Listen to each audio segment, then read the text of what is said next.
তুমি মানুষটা খুব পচা, ঠিক বাজারের পচা মাছের মতো। মাঝে মাঝে তোমার উপর আমার ভীষণ ঘৃণা হয়, কিন্তু তোমাকে ভালোবাসি বলেই ঘৃণাটুকু লুকিয়ে রাখি। মাটির তৈরি মানুষ হয়ে তুমি আমার মতো একজন মানুষকে অবহেলা করো কিভাবে? তুমি জানো, আমি যদি নামাজ পড়ে আল্লাহর দরবারে মোনাজাত করে কেঁদে কেঁদে বলি, হে আমার রব, আপনি ওই বচ্চার ছেলেটাকে শাস্তি দিন।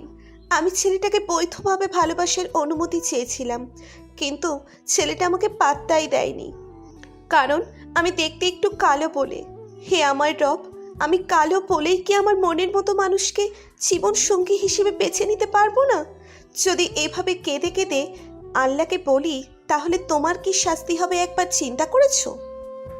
জান্নাতের কথাগুলো শুনে আমি বোবা হয়ে গেলাম। কী সব কথা বলছে মেয়েটা? সত্যি সত্যি কি মেয়েটা পাগলি হয়ে গেল নাকি? বেচারি আমাকে কতটা ভালোবাসে, যার জন্য আল্লাহর দরবারে এভাবে আমার নামে নালিশ করবে। আমি কিছু বললাম না, চোখ বন্ধ করে কিছুক্ষণ চুপ করে রইলাম। ওপাশ থেকে জান্নাত বলছে, কি হলো, কথা বলছো না কেন? আমি তোমাকে খুব বিরক্ত করি তাই না? আমাকে একটু নিচের মানুষ ভাবতে শুরু করলে তোমার কি ক্ষতি হবে বলতে পারো? জান্নাতের কথাগুলো একপাশ থেকে শুনছি আর হজম করার চেষ্টা করছি। মেয়েটা কেন আমার প্রতি এতটা দুর্বল? আমি তো কখনোই ওকে ভালোবাসার লোভ দেখাইনি। তাহলে কেন আমার পিছে পড়ে থাকে? কেনই বা আমাকে ওর জীবনসঙ্গী বানাতে চাই? আমি চুপ করে আছি বলেই জান্নাত কলটা কেটে দেয়।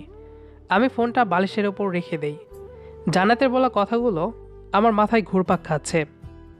একটা মেয়ে একটা ছেলেকে কতটুকু ভালোবাসে এভাবে পিছে পড়ে থাকে, আর কতটুকুই বা ভালোবাসা থাকলে ভালোবাসার মানুষের কাছ থেকে অবহেলা পাওয়ার কারণে সৃষ্টিকর্তার দরবারে নালিশ করে। আমার মাথা ব্যথা শুরু হয়ে গেছে। মনে হচ্ছে এখন একটা লম্বা ঘুম দেওয়া উচিত। কিছুক্ষণ নিজেকে একটু বিশ্রামে রাখা প্রয়োজন। বালিশে মাথা রাখবো ভাবছি, ঠিক সে সময় জান্নাত আবার কল করছে। কল রিসিভ করবো কিনা ভাবছি।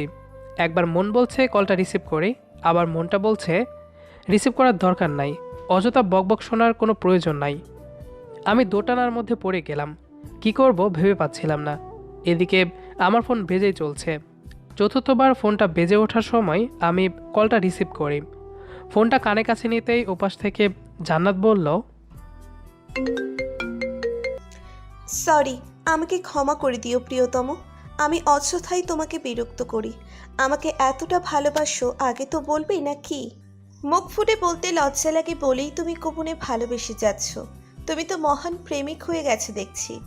মুখ থেকে তো ভালোবাসি শব্দটা বের করতে পারিনি, কিন্তু এখন দেখছি তুমি আমার চেয়ে 3 ধাপ এগিয়ে আছো। যাই হোক, তোমার পাঠানো 7 রঙের চুড়িগুলো আমার ভীষণ পছন্দ হয়েছে, কিন্তু কথা হচ্ছে চুড়িগুলো এখন পরতে পারবো না। যখন সমাজের নিয়ম মেনে আমাকে তোমার জীবন সঙ্গী হিসেবে গ্রহণ করবে, ঠিক তখনই তোমার দেওয়া ভালোবাসার উপহার আমি হাতে পরব, এর আগে নয়। এক নিঃশ্বাসে কথাগুলো বলে ফেলল জান্নাত। মেয়েটা পারে বটে। সামান্য কয়েক টাকার কাছে চুরি পেয়ে মেয়েটা এতটা খুশি হয়েছে। যদি আমাকে তার জীবনসঙ্গী হিসেবে পাই তাহলে খুশি চোটে জ্ঞান হারিয়ে ফেলবে। থাক, আর বলতে হবে না। আমার ইচ্ছা হয়েছে তাই চুরি পাঠিয়েছি। তুমি চুরি পরবে নাকি ভেঙে ফেলবে সেটা তোমার ব্যাপার। আর হ্যাঁ, আমাকে নিয়ে এত স্বপ্ন দেখা বাদ দাও মিস জান্নাত। আমি একলা থাকার মানুষ। 7 রঙের চুরি পেয়ে খুশি চোটে ভেবো না আমি তোমার মায়ায় ডুবেছি। আমাকে তোমার উল্টাপাল্টা ভেবো না প্লিজ। আসলেই আমার কপালটা খারাপ জানো। এই জীবনকে যাকেই বেশি ভালোবেসেছি সেই চলে গেছে। আমার জীবন থেকে অনেক প্রিয় মানুষ চলে গেছে। আমার ভালোবাসার মতো একটা অন্তর আছে, কিন্তু শরীরের রংটা পচা হওয়ার কারণে কারো আপন হতে পারিনি। এটা সত্য কথা যে তোমাকেও আপন করে পাবো না। আমি অনেক দূরে চলে যাওয়ার পর সৃষ্টিকর্তাকে বলবো, হে আমার রব, এই পৃথিবীতে আসা সকল নারীকে তুমি পরীদের মতো সুন্দরী বানিয়ে দাও। কোনো নারী যেন আমার মতো পেতনির মতো না হয়। আমি আর ভালোবাসার মানুষের কাছ থেকে অবহেলা সইতে পারছি না। জান্নাত কেঁদে কেঁদে কথাগুলো বলল, আর আমি পাষাণ অন্তরের অধিকারী মানুষটা বোবার মতো শুনলাম। আমার যে কিচ্ছু বলার নেই। আমি ভাষাহীন বোবা প্রাণী। আমার আমিটাকে সান্ত্বনা দিতে না পেরে নিজেকে বিছানায় এলিয়ে দেই। এই শহরে একটু বৃষ্টি হোক। আমি বৃষ্টির জলে মিশিয়ে দিতে চাই আমার নয়নের নোনা জল। আমাকে পাগলের মতো ভালোবাসা মেয়েটার শহরেও বৃষ্টি হোক, বৃষ্টির জলে ভিজে যাক তার বারান্দা, শীতল বাতাসে ঠান্ডা হোক তার অন্তর। আমার অবহেলা পেয়ে যেন তার নয়নে অশ্রু না আসে।